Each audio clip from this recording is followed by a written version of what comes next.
Pero muy buenas tardes, Mallorca. Hoy es sábado. ¿Sábado cuánto? Sábado 24. Sábado 24 de mayo. Bienvenidos a todos. Estás aquí en La Movida, en tu programa favorito de todos los días. Gracias por estar ahí. Programa número 320. Tomá, pavo. Programa número 320. ¿Qué tal, José? ¿Cómo estás? Hoy bien. Hoy tenemos de invitada una gran periodista, locutora, escritora de novela romántica y erótica. Ella es Celia Velasco Saorí. Pero muy buenas tardes, Celia, ¿cómo Muy estás? buenas tardes. Bienvenida. Muchísimas gracias por invitarme. No te escuchaba, ahora sí. Buenas tardes y muchas gracias por invitarme. Ahora sí. No viniste sola, vino alguien que está No, tras nosotros. mi marido que siempre me acompaña. Gracias a Pedro, Dios. buenas tardes, Pedro. Hola, buenas tardes. Celia, ¿cómo estás? Estoy bien, estoy bien. Ujú. Muy contenta, con muchísimas ganas de poder presentar esta última novela que he escrito, que ya es la 8ª. Y el próximo viernes, día 30, a las 7:30 de la tarde, les espero a todos los que deseen venir a la presentación. Les espero a todos en el Parque de Bomberos de Asima, ¿A qué hora es? a las 7:30 de la tarde. Vamos todos. Todos allí. ¿Podemos ir a grabar también? Sí, claro que sí. ¿Sí? Ya en varias televisiones y emisoras también. Bien. Sí, claro. Vamos desde el principio, pero no solamente escribiste desde muy pequeño, también pasaste después a azafata, ¿puede ser? No, primero. Fui Fue azafata. primero entonces. Sí. Pero no, pensé que querías ya de chica, estabas escribiendo y después pasaste. No. Yo de chica lo que estuve haciendo es el bachiller, como todas las niñas. Me fui a Londres a aprender inglés porque yo quería ser azafata y lo mejor que podía hacer era irme un par de años a Londres. Allí estuve viviendo durante este periodo de tiempo y cuando regresé a Madrid, yo soy de Madrid, y cuando regresé a Madrid me examiné para volar en Spantax, que era en ese momento era la compañía charter más importante que había en Europa, podríamos decir. Y allí estuve durante unos 6 años, entré a los 18 hasta los 24, 25 años, estuve allí. Y después entré en Aviaco, porque salió de repente otra compañía charter, que era Aviaco, y nos llamó a varios pilotos y auxiliares de vuelo, nos llamó para entrar con ellos en esa otra ¿Y compañía. cuántos años tuviste de azafata? En total unos 10. 10 años. Mm. ¿Y después conociste a un tal señor Pedro Prieto o eso fue...? No, eso fue más adelante. Después de ese tiempo me casé, tuve una hija a los año y medio, a los 2 años. Al cabo de otros meses me separé del padre de mi hija y me busqué la vida pues, en radio, en prensa. Gracias a una persona que conocí, que era Pedro Prieto, me introdujo en este camino de la escritura. A mí desde siempre, desde bien pequeña, mi profesor de literatura, Gerardo Diego Mendoza, que era un gran escritor y autor de novela y uno de los grandes escritores de aquellos años, pues tuve la suerte de tenerlo como profesor de literatura, y en las redacciones libres que le gustaba ponernos en su clase, a mí era la única de toda la clase que me ponía un 9, porque decía que era, usted tiene que ser escritora, señorita. Yo decía, sí, señor. Yo decía, fíjate, la idea tan distinta que yo tengo en mi vida futura para hacer. Yo lo de escribir se me daba muy bien, es verdad, porque él nos ponía redacciones libres y yo tenía mucha imaginación y me salía enseguida una historia. Mucha imaginación. ¿A qué? ¿Cuál fue el primero? Cualquier cosa. ¿Sí? El primero, si no recuerdo mal, es que hace tantos años, pero sé que era un niño que se escapaba de su casa por una ventana y tenía una serie de vivencias en la calle que no te puedo ahora definir bien cómo eran, pero sé que eso fue lo primero que se me ocurrió. Y después ya ni me acuerdo de qué iban, porque eran, ya te digo, cosas que en ese momento se me ocurrían, que no tenían relevancia para mí en ese momento.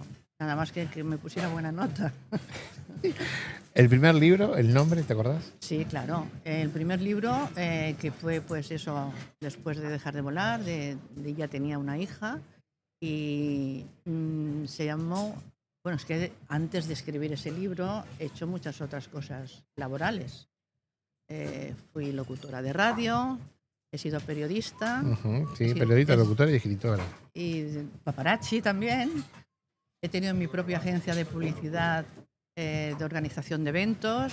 Bueno, qué dúo ustedes dos, porque la verdad que daba bien para ir para todos lados juntos, digo, ¿no? Sí, bueno, no. Lo que yo hacía al final nada tenía que ver con lo que hacía Pedro. O sea, cuando yo tenía mis empresas de publicidad, de organización de eventos y esto, Pedro no tenía nada que ver. Sí, cuando estuve en prensa, evidentemente nos contábamos cosas, íbamos juntos algunas veces, pero él tenía un camino mucho más amplio que el mío, ¿no?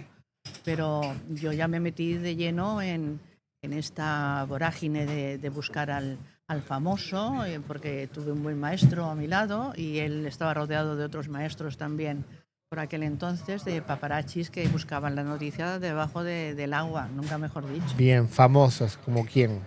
¿Como quién? Uy, aquí por Mallorca ha pasado lo mejor de lo mejor, desde la fallecida Lady Di hasta, bueno, Michael Douglas sigue viniendo, famosos del cine, de la canción.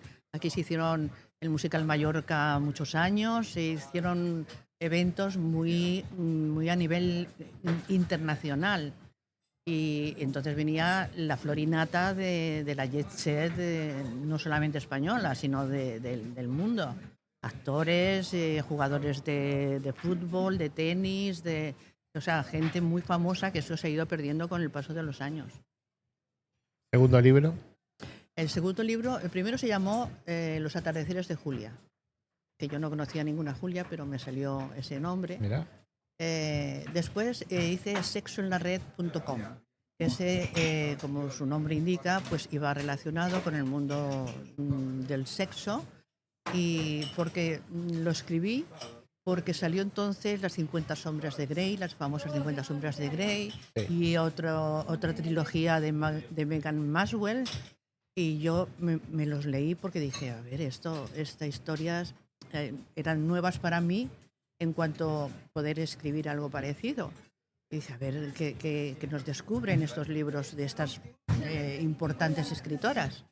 Y a mí la verdad es que me dejó muy fría, porque todo era como muy ficticio, muy real. No era lo que yo pensaba que era el mundo del erotismo, del mundo del sexo en una pareja. Y entonces pues se me ocurrió meterme en ese mundo y escribir una historia también fantástica. Y para ello quedé con 8 o 10 hombres a través de WhatsApp. Me abrí diferentes WhatsApps, como 6 u 8 distintos.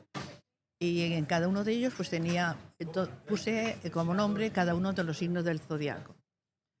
Y entonces escribía Aries y le contaba una cosa, y entonces íbamos yendo y viniendo mensajes para un lado y para otro, después con Cáncer, después con Capricornio. Es decir, yo tenía mis 12 amantes virtuales, que ellos nunca supieron quién era yo, pero ellos me iban conquistando a través de las redes, hasta que se dieron cuenta que esa mujer que se ofrecía y que era tan maravillosa y que se le habían imaginado tan idílica, pues no existía, porque llegó un día que dejé de escribir. Otros me decían, esto me parece a mí que no va por buen camino, tú me estás engañando. De esos años que lo hiciste a hoy, sería sí, totalmente distinto. Hombre, imagínate tú lo que ha cambiado el mundo de los contactos a través de la red. Ya son otra cosa. Como todo es vertiginoso en el mundo en ese tipo de y va mundo. Todo muy rápido. Y va cambiando todo. Totalmente, totalmente. Yo pues me costó mucho trabajo escribirlo, porque era un tema que estaba muy lejos de la imaginación que yo tenía, pero claro, ellos me daban el pie para poder continuar, porque era un libro escrito entre varias personas y yo. Yo era la que respondía a todos ellos, pero cada uno me mandaba una historia distinta, con lo cual yo tenía que abrirme a la historia que me contaban, tenía que enseguida... Había recibido un mensaje y tenía que ir enseguida a ver qué es lo que habíamos estado intercambiando para proseguir esa historia, ¿no? Fue muy difícil de escribir, pero la verdad es que tuvo muchísimo éxito, porque era muy distinto a las historias que en ese momento se habían dado el boom que dieron las 50 sombras de Grey y la trilogía de Meghan Maxwell, por ejemplo, que son grandes escritoras. Y a mí no me conocía nadie, nada más que un gran público de gente, principalmente los que viven aquí, porque yo soy autoeditora, yo edito, yo escribo, yo edito y yo lo reparto. ¿Cómo se llama el libro? El último. No, ese. Sexoenlared.com. ¿Y hoy por hoy se puede conseguir por algún lado? No. Yo no sé si quedan, porque Pero capaz que hay gente escuchando ahora y dice, sí, quiero tenerlo. quizás en Amazon, en Amazon no, perdona, en Twitter, yo los metía en Twitter, los metía para que los pudieran comprar a $2 y pico. El libro, o sea, el libro leído. Los libros que se meten en Amazon, puedes mandar una caja de libros y son físicos, pero yo lo metía para que los pudieran leer. Y entonces yo metí unos cuantos, sé que se vendían algunos porque me mandaban la opinión del lector que lo había comprado. Y bien, hasta que ya me cansé de tanto. Pues yo lo escribía, yo lo mandaba a la imprenta, yo controlaba esto, lo controlaba luego en los medios de comunicación. Bueno, era demasiado. Y entonces paré un poco y ya dejé de entrar tanto en Amazon. Teníamos nuestros grupos, que de hecho me desplacé en varias ocasiones a Madrid a hacer asambleas que teníamos de escritores y conferencias y esto. Me fui en alguna ocasión a Madrid, que era donde yo tenía además a mi familia y me apetecía más ir a Madrid que a cualquier otro sitio.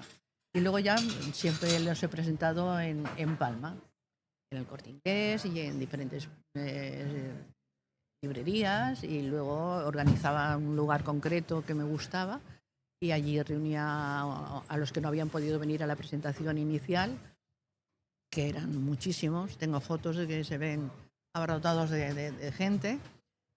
Pues lo iba haciendo a lo largo del año, los iba presentando otras veces en grupos más reducidos, con los que podía hablar más directamente con el lector. ¿Qué libro viene después? El tercero fue Don Isidoro. Don Isidoro. Don Isidoro. ¿Quién era Don Isidoro? Un personaje que yo me enamoró, pero vamos, a mí y a todos los lectores. Un octogenario que vivió en la Segunda Guerra Civil. Tuvo unas anécdotas preciosas, que se tuvo que marchar de Madrid, donde vivía con su familia. Se fueron a París huyendo. Y cuando regresaron después de la guerra, pues encontró la finca que ellos vivían totalmente destruida y tuvo que empezar prácticamente desde cero, como mucha gente que regresó después de la guerra, regresó a Madrid. Y tiene una vida tan apasionante porque él se queda como el protagonista principal, porque él se hace cargo de la vivienda que tenía su madre en Madrid, que casualmente era la casa donde yo viví en Madrid, porque ahí le situé. Él se hizo cargo de alquilar, bueno, después de restaurar todo el edificio, de alquilar todas las viviendas, y todos los vecinos, incluso los porteros de la vivienda, pues tienen su historia toda relacionada con él. Y son personas muy diversas, desde los porteros de toda la vida, que habían tenido incluso sus padres, hasta unas 3 chicas que vivían en el tercero, que eran prostitutas. Después una pareja de exiliados que se había venido a España a esconderse. Después en el primer piso había una pareja de homosexuales que vivían juntos, y cada vecino tenía su propia historia. Y yo voy relatando la historia de cada uno de los vecinos, que nada tienen que ver, pero todos se unen en un momento común en el libro. ¿En qué año fue eso? Esto lo hice... esto se desarrolla en el año 36, que fue cuando pasó la guerra. Y yo lo escribí hace 8 años aproximadamente. Fue el tercero que escribí. Qué lindo para juntar todos esos libros. Y después viene el cuarto. Luego viene el cuarto, que era Tatiana Petrova, la profesional.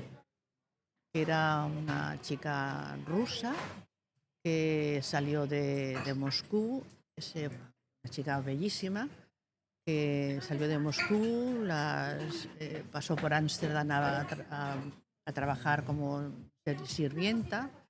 El dueño de la finca se enamoró de ella y se la llevó a la capital. Entonces ella se introdujo en un mundo distinto. Se hizo prostituta de lujo y entonces tuvo una serie de vivencias con diferentes personas hasta que terminó viniéndose a Mallorca. Y aquí en Mallorca le pasaron una serie de sucesos que terminaron llevándola a la cárcel porque creían que había asesinado a 2 personas que habían desaparecido. Y claro, no te voy a contar más. ¿Querés saber? Comprar libros, obvio. Quieren saber que comprarlo, sí. Sí, pero es muy bonito. Después de Tatiana Petrova, la profesional está... espérate, que yo tengo ahora una memoria yo también. Tatiana Petrova, la profesional. Después viene... Bueno, tenía que haber traído la lista. Bueno, después no acordarme igual de eso. Me iré acordando de otros. Y ahí viene Pedro. Pedro va a decir algo. No. No se preocupe, que Agatha no se sabe de memoria todas las obras que Pero tú escribió. no me puedes echar una mano. No, porque tampoco me acuerdo. Pero vamos, que no te preocupes, que ya te digo que los grandes escritores no se acuerdan de todas las obras que han escrito. No, la verdad que no. Es cierto eso. Grandes escritores. Bien. Y periodista, y locutora y escritora. Sí. ¿En la televisión? En la televisión he ido siempre a hablar sobre mis libros. ¿Nunca tuviste algún programa tuyo? No. Nunca, porque ya tenía bastante con lo que tenía. No, yo vi, sí, pero digo...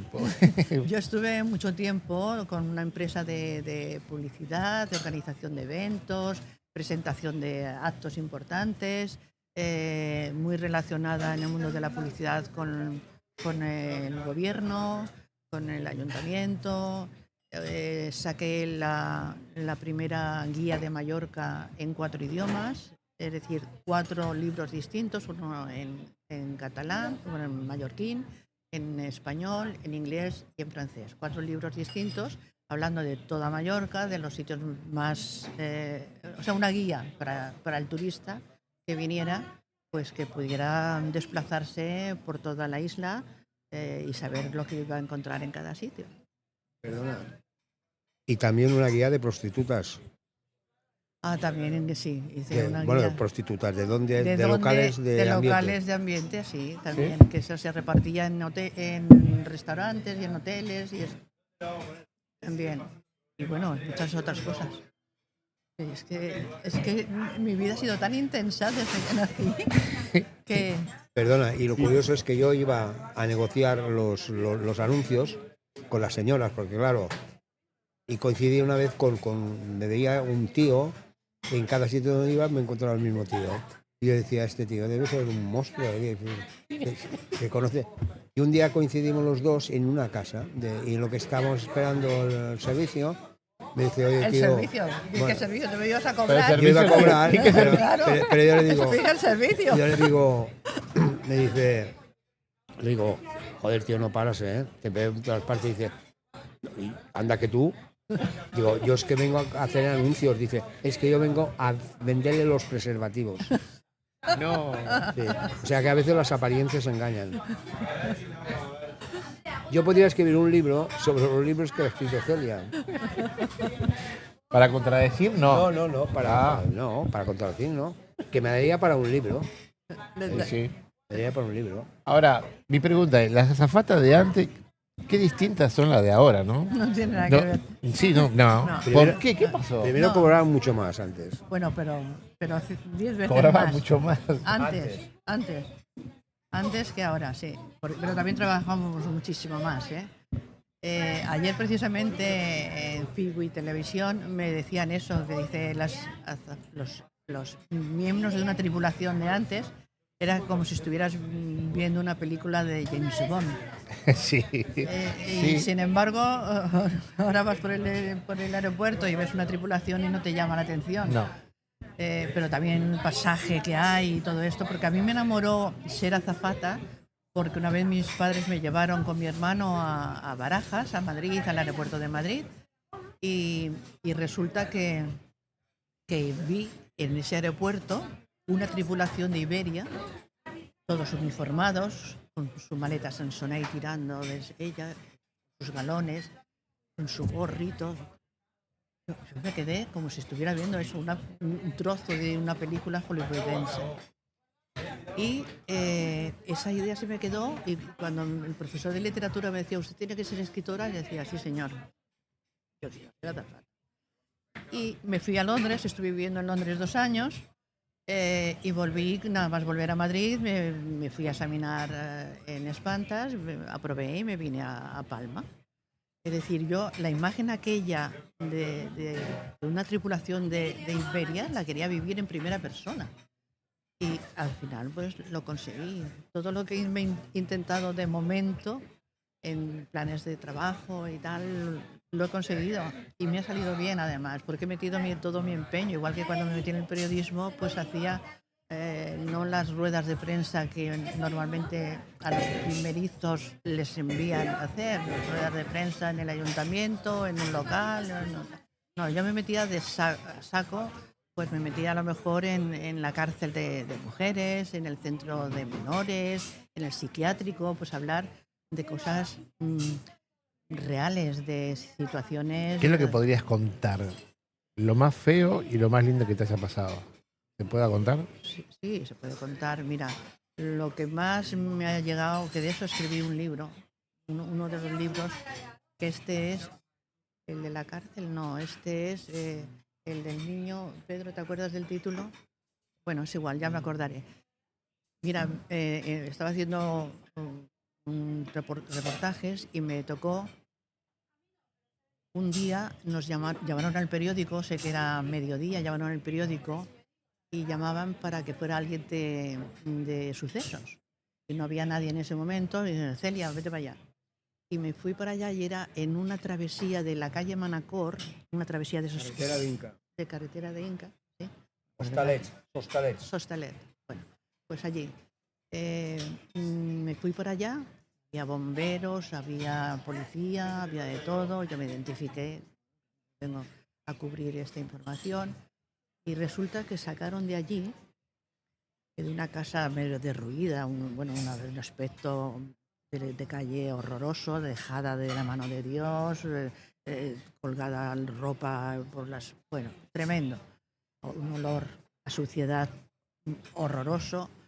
Y la policía entró en una casa que no sé si echaron la puerta abajo o la rompieron, no sé.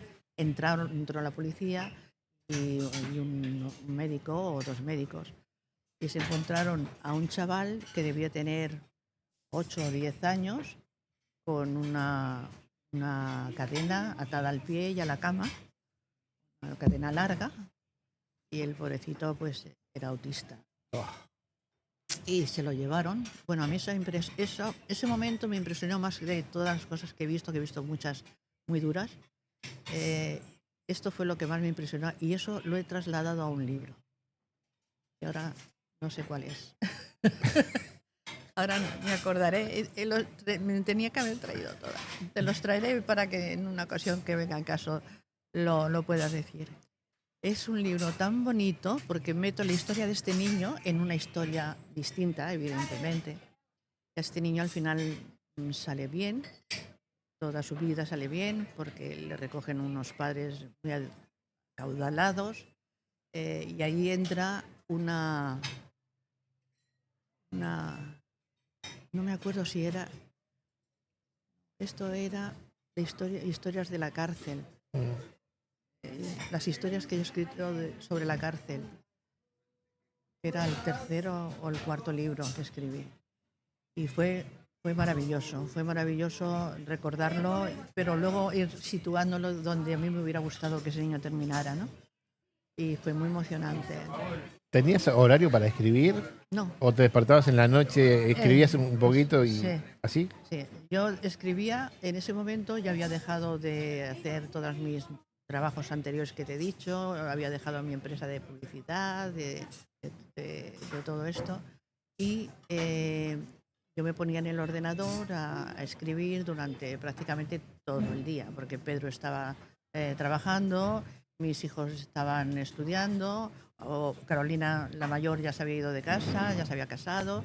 El pequeño todavía estaba por casa y viajaba mucho con su pintura de un lado para otro. Y entonces yo tenía mucho tiempo para mí y escribía durante todo el día. Pero había muchas noches que me venía algo a la cabeza y me levantaba y me ponía a escribir a lo mejor a las 3 o las 4 de la mañana, y cuando se levantaba Pedro yo seguía escribiendo y seguía todo el día escribiendo. Y no tenía una hora para acostarme, ni una hora para comer, ni nada. Era el afán de ir adelantando, pues me llevaba a eso, a terminar un libro. Yo no creo que ningún libro de 400 páginas, 300 y pico, 400 páginas, se pudiera terminar en 6 meses, 7 meses.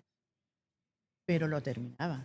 Y luego lo llevaba a la imprenta, y me encargaba de que quedara bien, lo llevaba luego a maquetar, y luego le hacía la publicidad necesaria y lo presentaba yo. Yo no iba a ninguna editorial porque las editoriales trabajan de una manera muy rara, que a mí no me gustaba. Y entonces, como yo no quería trascender a todo el mundo, me bastaba con que me leyera la gente local, que es la que me conoce de tú a tú, y que trascendiera a través de las redes sociales, y ya está.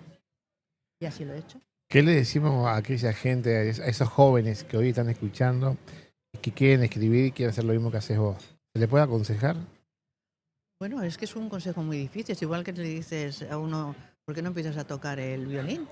Eso tiene que salir de ti. Porque a veces los padres dicen, no, no hagas eso, dedícate a hacer otra cosa. No, mira, mi hija ha ido por libre en su vida laboral. Ahora es la ayudante de quirófano de un dentista.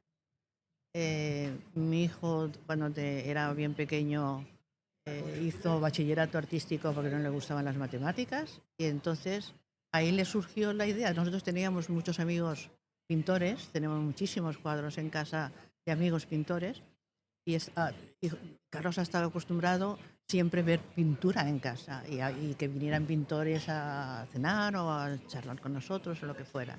Y empezó a meterse en el mundo de la pintura sin darse cuenta. Y un día dijo que se quería ir a París. Tenía una amiga persa que vivían sus padres aquí, que tenían un ático en Champs-Élysées, y se lo cedían para que fuera él allí a investigar, y con 17 años se largó. Su padre le dijo, ya volverás. Y el tío, que era cabezota como su madre y como su padre también, el tío no volvió, porque hasta que no hizo una impresionante exposición no volvió. Y en el Casal Balaguer le cogieron para hacer una exposición que lo vendió todo en 2 días. Todo. Increíble, qué bueno. Y después ya pues se fue también a Murcia, en Murcia a la casa de Paco Raval, que es un museo. Ahí expuso en Murcia con Manolo Coronado, el pintor Manolo Coronado, que fue uno de sus maestros, entre comillas, porque le llevó a su estudio cuando era un niño y le enseñó cómo se mezclaban las pinturas y cosas de estas. Después allí triunfó increíblemente. Después se fue a Nueva York. Después ha ido a Miami, ha estado en la Toscana, en Roma. Ha ido yendo por donde él creía que podía aprender, y vuelve, y va y vuelve. Ahora últimamente ha estado en Galicia, en un pazo que es de la Fundación Estrella Galicia. Y un pazo que es una maravilla y que es enorme. Y ahí ha estado, ya fue el año pasado también, y ahí estuvo pintando. Y encima hemos descubierto que toca el piano. ¿Toca el piano? Y encima, sí. Hace unos, ¿Que no sabían? No, hace unos días, es que hace unos días le vemos en Instagram que está tocando el piano. Y bueno, ¿qué pasa? Bueno, pues ya se ha hecho con un piano y está pues dando clases, aprendiendo evidentemente. Bien. Pero bueno, los artistas yo creo que son así. Es decir, Ya tiene ese don. Sí, tienen un don especial para las artes y le da por la pintura, como le puede dar por la escritura, como le puede dar por la música. Y la música y la pintura creo que van muy relacionadas, además. Y a Carlos le gusta mucho investigar a la gente que ha destacado en estas artes, ¿no? Y bueno, en esas estamos, en que él siga adelante con su trabajo. Pedro seguirá siendo siempre como es, seguirá haciendo su trabajo de paparazzi. No descansa. No, él no descansa, él no descansa. A eso iba, yo te iba a preguntar, Pedro Prieto, ¿qué es para vos? Todo, es absolutamente todo. Somos casados por segundas nupcias ambos y formamos una familia con sus 2 hijos gemelos y mis 2 hijos. Bueno, mi hija es de otro matrimonio y nuestro hijo en común, a los 7 años de estar juntos, pues nació. Y todos los niños se han juntado, sobre todo en los fines de semana, venían a casa, nos los llevábamos a todos. Hemos formado una familia muy bonita, seguimos teniendo una relación estupenda y eso es, no sé, es nuestro deseo principal, es que sigamos unidos como hasta ahora, que contemos los unos con los otros y que Pedro siga trabajando, porque el día que no trabaje me voy a preocupar. Oye, yo, a Celia, que Sí. dice que ahora va a leer todos sus libros, que me parecen muy bien, Sí. yo le recomendaría que escribiera el último libro, que podría contar muchas cosas. ¿Otro más? Sí. ¿Uno nuevo? Que se podría titular algo así, algo así. Yo esto quiero hacerle un reconocimiento, algo así como titularlo "Cómo vivir con un periodista y no morir en el empeño". Porque mira, Celia, aparte de escribir, mira, a mí me ha ido sorprendiendo siempre, porque cuando yo la conocí, a poco de conocerla, ella no trabajaba. Era azafata, porque estaba terminando de azafar y me había casado. Y no trabajaba. Digo, bueno, yo hablé con el periódico, digo, ¿tú trabajas en el diario? Sí. Y se metió en el periódico y al tercer o cuarto día veía que estaba haciendo reportajes de por libre. Luego la dijimos en verano, hazte, vente con nosotros, hazte paparazzi, aprende, porque esto se aprende, es el día a día. Se hizo paparazzi. Oye, Y fotos, hacía toma fotos.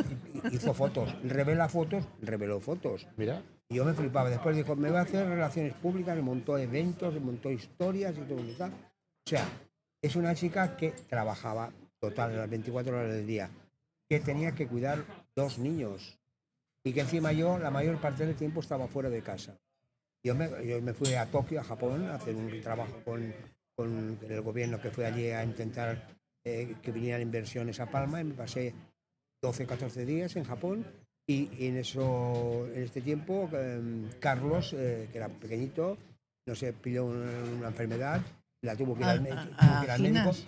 Tuvo que operar. Sí, lo tuvieron que operar y todo. Y yo le llamaba, ¿que hay alguna novedad? No, tranquilo, que no pasa nada, tranquilo, para no preocuparme. Yo, por ejemplo, le he llamado por teléfono a decirle, oye, Celia, que no vengo a comer hoy. ¿Y qué pasa? Bueno, no vengo a comer ni vengo a cenar. ¿Qué pasa?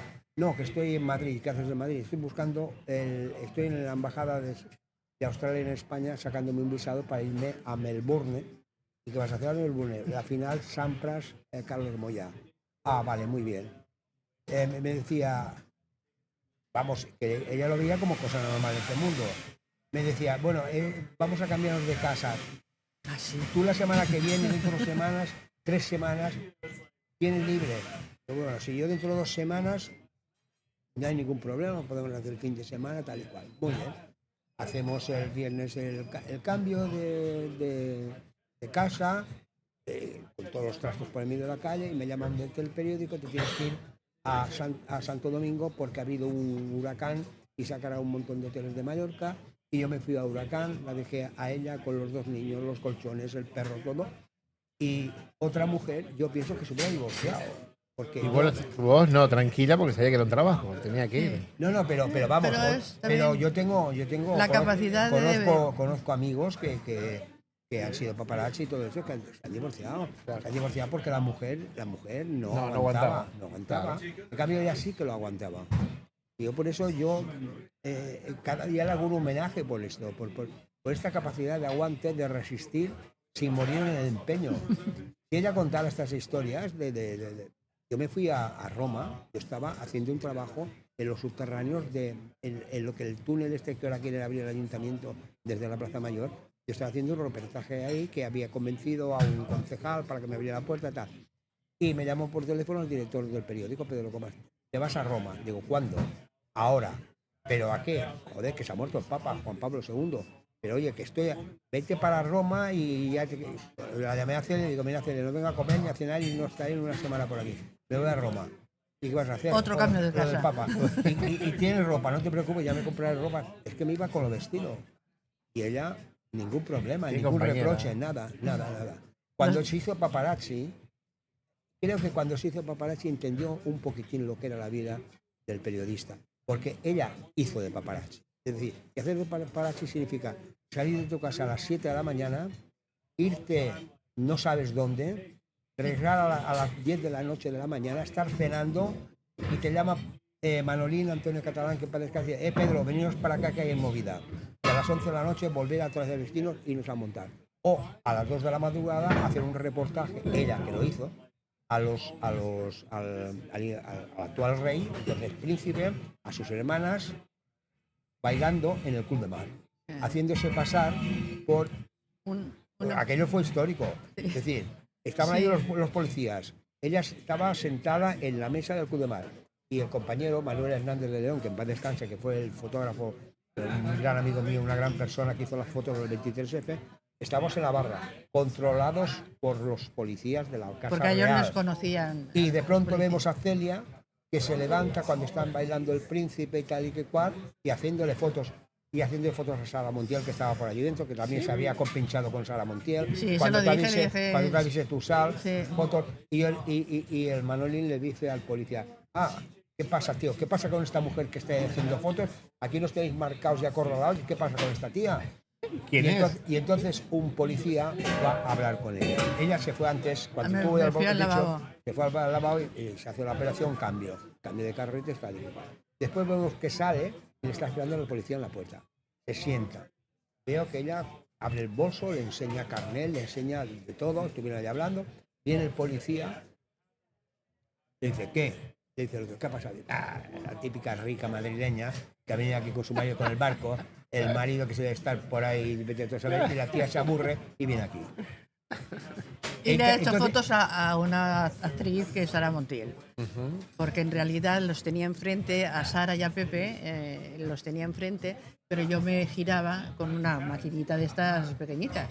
Me giraba donde estaban los príncipes y tal, y les hacía fotos a ellos y a los otros. Y después, que eran las 3 de la madrugada, al periódico a revelar, a escribir, a casa a dormir para levantarte otra vez a las 7 de la mañana. Sí. Entonces, ella vivió durante 2 o 3 años esta incertidumbre, es decir, no teníamos horario, ni teníamos nada.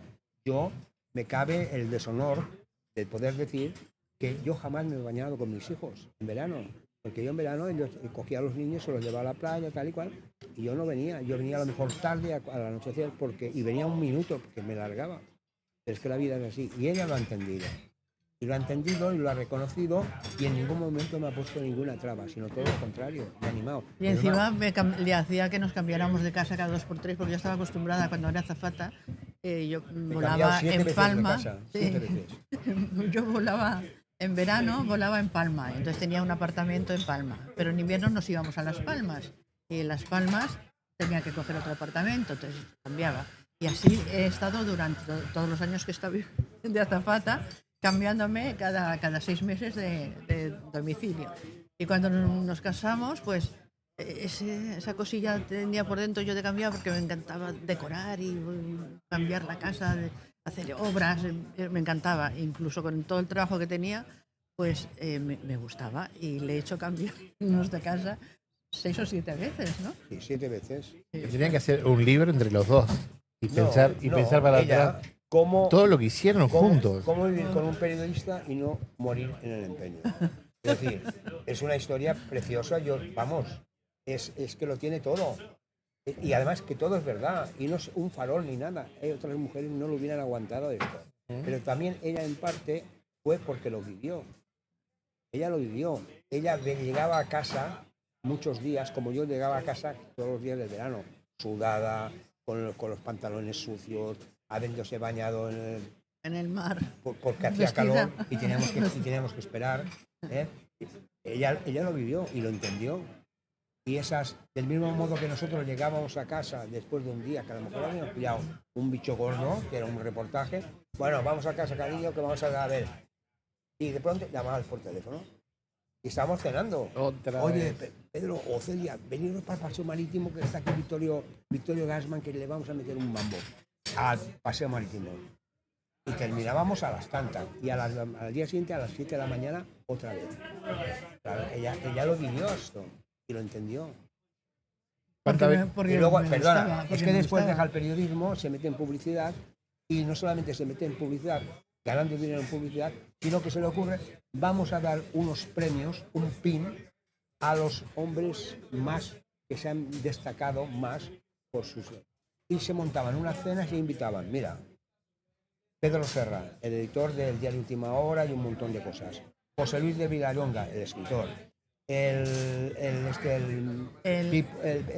Pepote Ballester, campeón olímpico de esto. Sí. Miguel Ángel Nadal, el tío de Rafa Nadal, que jugó con el Barça, selección española, tal y igual. Camilo José Cela. No, Hoy no, no. espera.